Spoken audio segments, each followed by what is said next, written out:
Good morning. This is Bill from Auto Europa Naples on a lovely, chilly Florida Tuesday. The weather has just dipped into the 40s, which is fantastic. I'm wearing pants. Haven't had to put those on in a while. I've got a thicker jacket than usual, and life is just fantastic. No complaints at all about the weather. That bird, that scout, he's still there, still checking me out. Still wondering if he's going to come and get me, but, you know, we'll keep him up there for the moment without worrying about him. We got back from Sebring this weekend. The car is pretty much intact. You know, a couple little, I'll show it to you, a couple little bits of nothing. Had contact with one guy at the start. We kind of rubbed tires, and then I did miss a corner, turn 10, which is technical and miserable for me. It's a hated corner. I'm no good at it. And when I missed it, he slammed in the back of me. So I did get a little bit of a rub there. Not much. This thing, even though it doesn't look bad, is a bit of a misery because it probably is going to have to be pulled out on a frame machine. In addition to that, this was, I think, the last bit of original paint on the car. So, you know, no more. That's going to get sprayed, and the end of an era. Anyway, nobody cares about that. Let's get back into this. This is a 2014 Mercedes-Benz ML 350 BlueTEC. BlueTEC in this case means that this is a diesel. This is a combustion ignition engine. And that's what makes it very, very cool in my mind, because I've always been a fan of diesels. Even if I don't like SUVs, I really don't make a secret about that. Never been a fan of SUVs, but I do love diesel engines, so at least I've got something in this case to make me chipper about this car. Other people do like SUVs. In fact, I believe they're probably the most popular sort of cars that are sold in America today. Much to my despair, but yeah, what the hell. If people want them, they can have them. And this is one, and this is a pretty good one. This is the third generation ML. A lot of people say that this is where Mercedes really got this thing right. I do like the first gen a lot because I think it's more truck-like. You know, that was a full frame, you know, body on frame SUV, four-wheel drive type design. This is a unibody. It is all-wheel drive. It is heavy as hell, over 5,000 pounds, this thing, but it does not have the full frame feature that I enjoy in a truck. Now, you know, obviously that's fine because most people are going to go off-roading nowhere. They're going to use this in the Whole Foods parking lot. Essentially, women are going to use it as a minivan replacement, and guys will use it because, well, it's an SUV with a diesel. It's finished in diamond white outside, a pearl white color, very, very pretty. It's got optional twin-spoke 5-star alloys that look quite nice. It's got sort of an appearance package with the running board. You see that little chrome, almost looks like a kick plate in the back and the front on the bumper, the running boards with those little LED lights, which are kind of weird. I mean, it's a nice option, but look at them go around. I mean, it almost looks like something somebody added. It doesn't look like a factory Mercedes piece to me, but it is. And anyway, it looks all very nice. It's a good design, this thing. It really does look quite handsome, subtle, expensive looking and proper, and I suppose that's what it needs to be a proper Mercedes SUV. If we go around back here, you see this one has the optional trailer hitch. This is a local Naples one-owner car. It really wasn't used all that much, and in fact, you don't see any scratching or trouble on the hitch, which makes me think that it really was never used to tow anything, which is a shame because this does have an incredible tow capacity, over 7,000 pounds in this all-wheel drive 4Matic diesel version, so you can really tow the hell out of anything in this thing. Anyway, all very handsome, and let's just get into it. So to get into the hatch, you could use your key, or you can pinch a little guy right here, and of course it does have a power lift gate that comes up.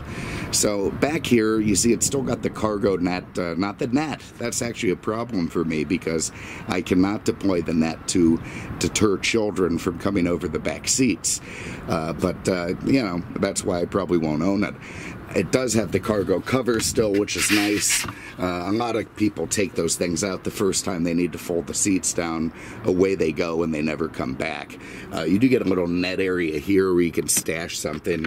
Underneath here you get your donut tire and all the jacking stuff. Nice that it still has a actual spare instead of an inflator or run flats. And of course a very comprehensive first aid kit. Everything a wounded German might need to get himself back in shape. To close that, and I will do that in a sec, but you see it is a 60-40 bench seat back there. It folds either a big side on the left or a small side on the right. If you still need long cargo and a passenger, you can do that. To close it, you press this guy, and down it comes. I do like all the little chrome bits. I think they look quite nice there on top of the bumper as the skid plate and at the bottom of the bumper, sort of just as a nice design feature. Very fresh looking Michelin's on this thing. The guy had put them on not that long ago. All very nice, and yeah, there it is. I don't know, if you can tell my lack of enthusiasm, I just don't love SUVs. They don't do much for me. This thing's coming up. I took this in last week. This is an early 140 car, diesel, S350, black on black, you know, with the Tiger detectors in the back. We'll get into those when we do the car. And that, to me, is a much more exciting piece. But, yeah, people like these things. So let's have a look under the hood. I like the grille effect in this. This is nice with the big star in the center, all the black and chrome. Again, that chrome looking kick plate down there that if it did hit a rock would look terrible. But I think that's what it's supposed to simulate. You also get some sort of LED running light type things down there and a nice looking you know, HID headlight assembly. Now the diesel is pretty great in these cars, has to be said. It's a 3-liter aluminum diesel. It puts out only 240 horsepower, but that's deceptive because it puts out 455 foot-pounds of torque, which is fantastic. That's more torque than a 5.7 Hemi from Dodge in the same year. So this thing could pull a house down. I mean, it is a torque monster. Delivers terrific fuel mileage. I think by the book it's 20, 28, average of 23, but I've never known anyone to get that little gas mileage in these things. Usually they perform a lot better, you know, over 30 on the highway and a combined rating up over 25. So I suppose if you're a real leadfoot, you can make it get crappy mileage, but anyone I know with their experience with these things has turned in terrific fuel mileage. Also because they've made this diesel so civilized. I mean, it's not like the smoky, miserable diesels of old that are slow and, well, I think fantastic because they, you know, last forever. They get terrific mileage. They have that beautiful clack, clack, clack, clack, clack that I love. Well, this isn't like that. This is a modern diesel, so it really isn't that much, louder than the direct injection diesels that come in. God, they're. I was looking at a dumpster. I thought the truck was coming in. Anyway, they're not that much louder than the direct injection gas motors that come in the ML350. You know, they're quiet inside and out and very civilized, and that is what makes a modern diesel engine much more palatable to a wider variety of folks. So if you're shopping for an ML like this one, and you're anti-diesel in, you know, because of historical reasons, don't be. They've changed. They're great, at least in terms of what people like in standard cars, if not, you know, the original diesel. I know I'm rambling, but it's a tough thing to describe because you get into a 40-year-old diesel Mercedes and it's got character plus. I mean, it's very, very different from the gas cars. You get into a modern diesel like this one and you really can't tell the difference other than it has more torque. It's going to be faster than the gas car, and it's as quiet as the gas car and as refined as the gas car. So you don't even know, you know, if you hand it off to someone, they may not even know it's a diesel. So make sure they don't put the wrong fuel in there. Nice big roof rails up top. Kind of a chrome and body color door handles, all very nice. Back here you've got room for 3 Canadians. 2 of them are going to have pretty good headroom and be happy. The guy in the middle, you know, he's not going to be as chipper, but he can get in there.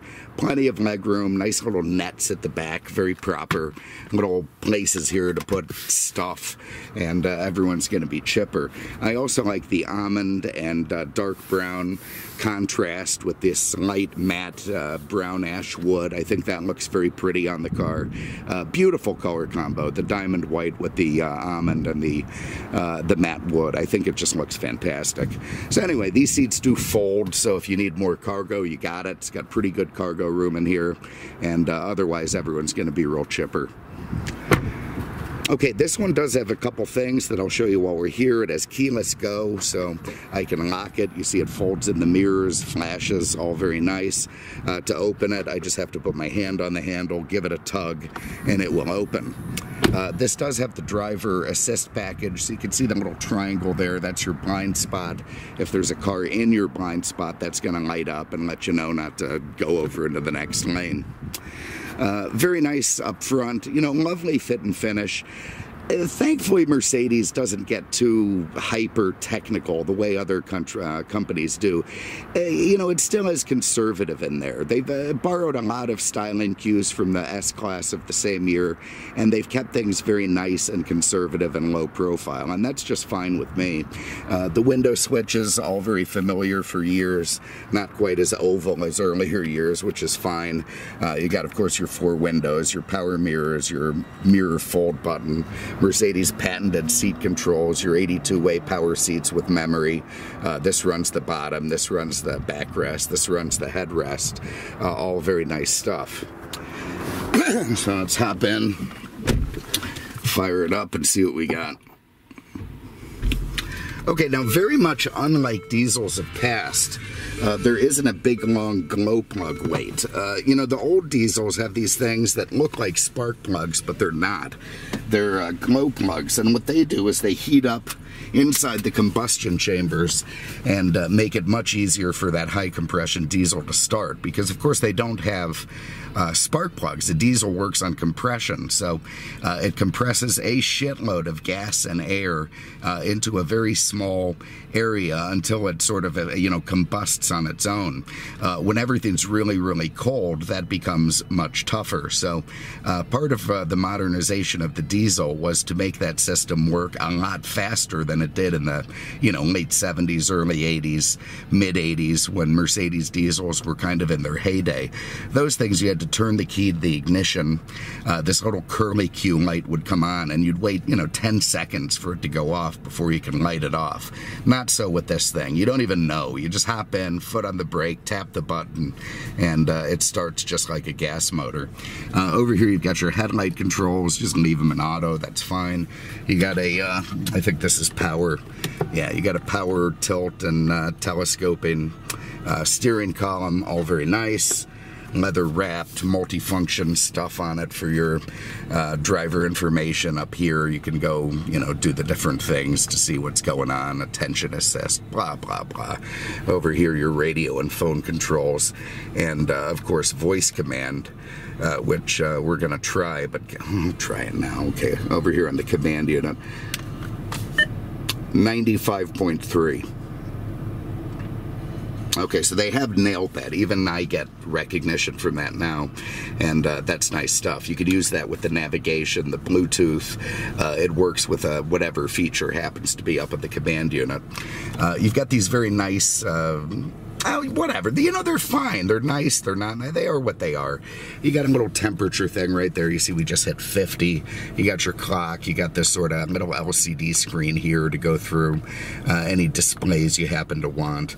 You got your 160 mile an hour speedo and your fuel gauge over on the left. You got your TAC, just over 4,000 red line on a diesel. It's all torque, all comes on early. and your temp gauge there as well.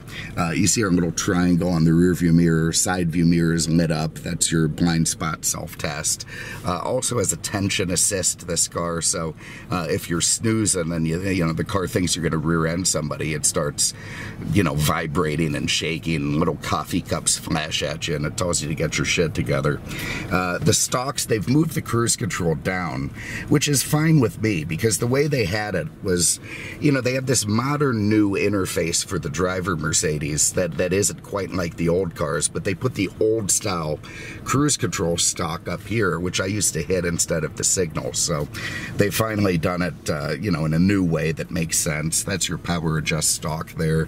Here's your wipers with your rear wiper control, and over here is your modern electronic version of the column shifter that was on your dad's 58 Buick. So that works neat. Foot on the brake, you push up, you get reverse.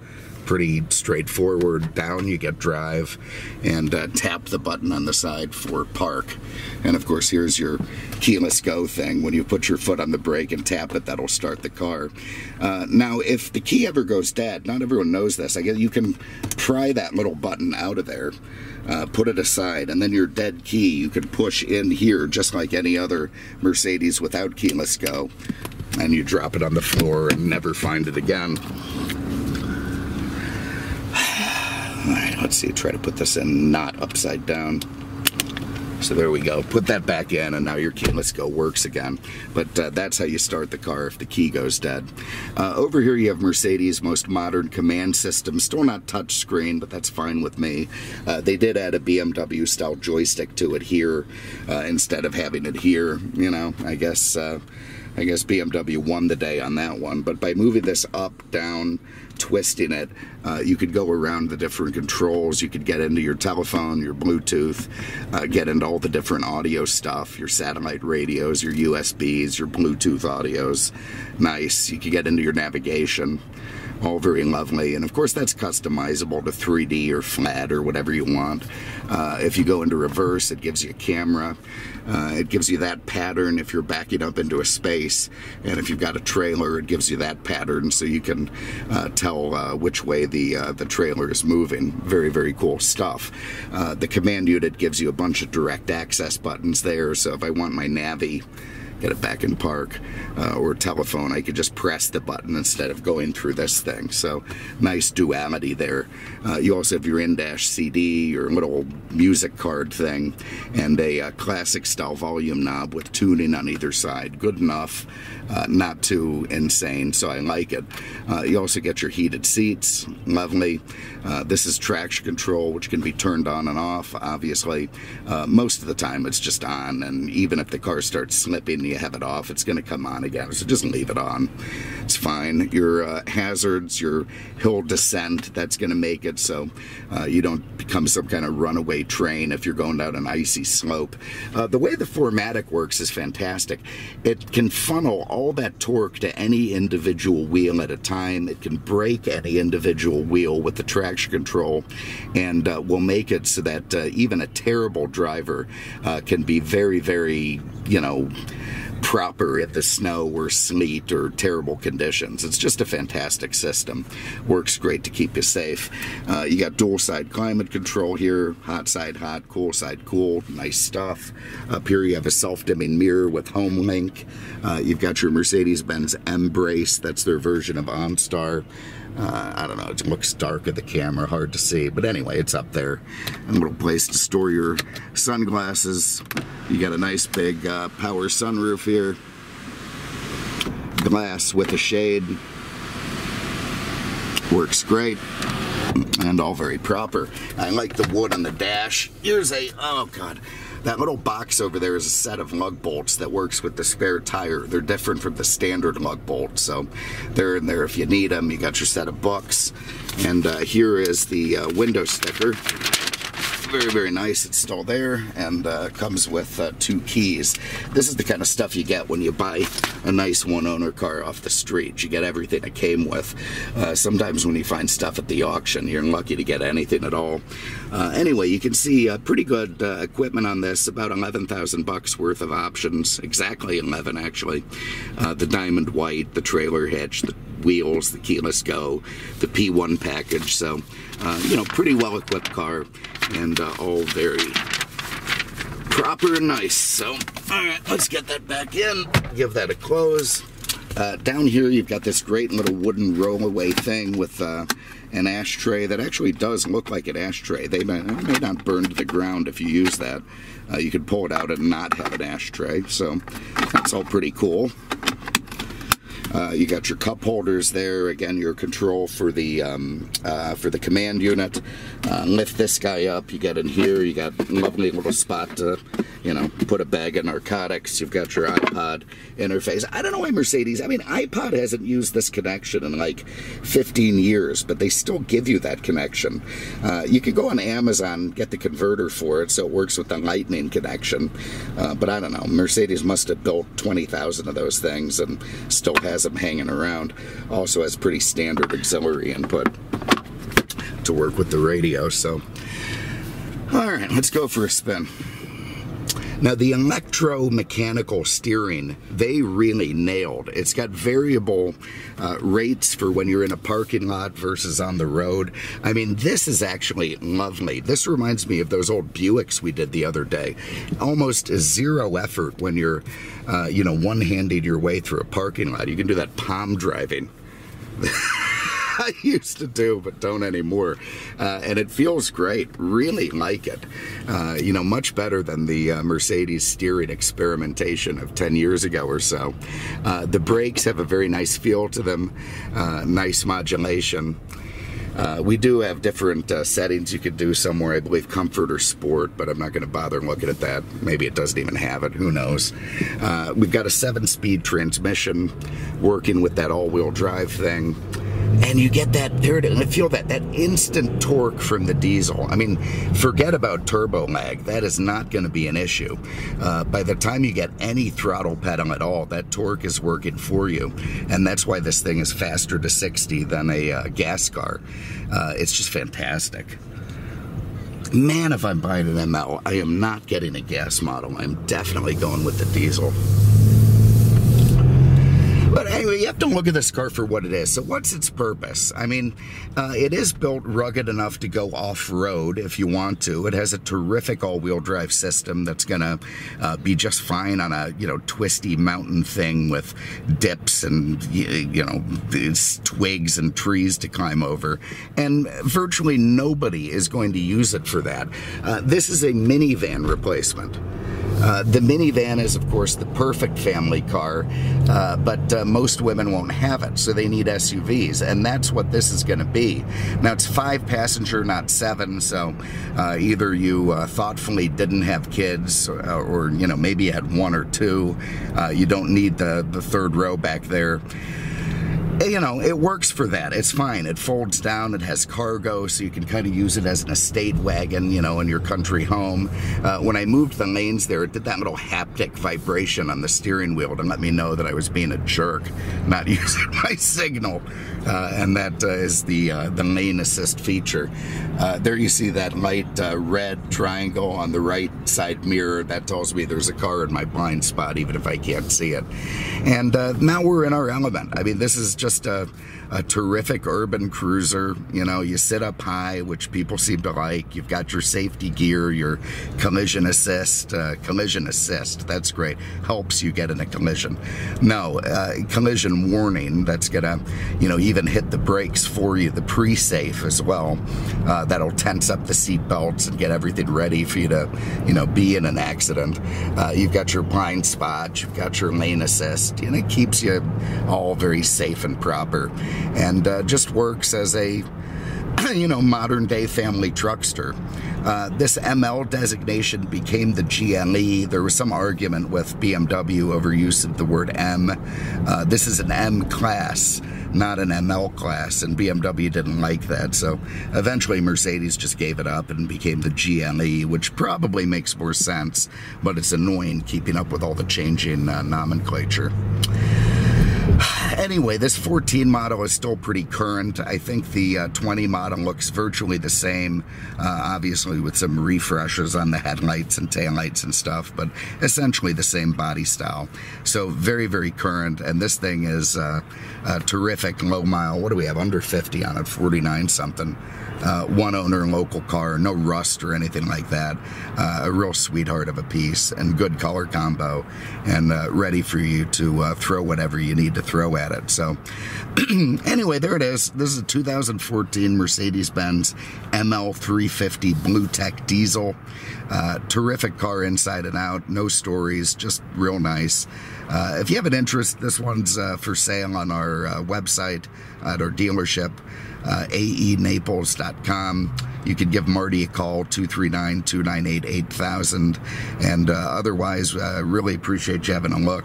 We'll have some more fun stuff coming up. I'll try to get that 140 diesel coming up. That's more my speed. Anyway, thank you so much for having a look. We appreciate it. We'll see you with the next one. Take care.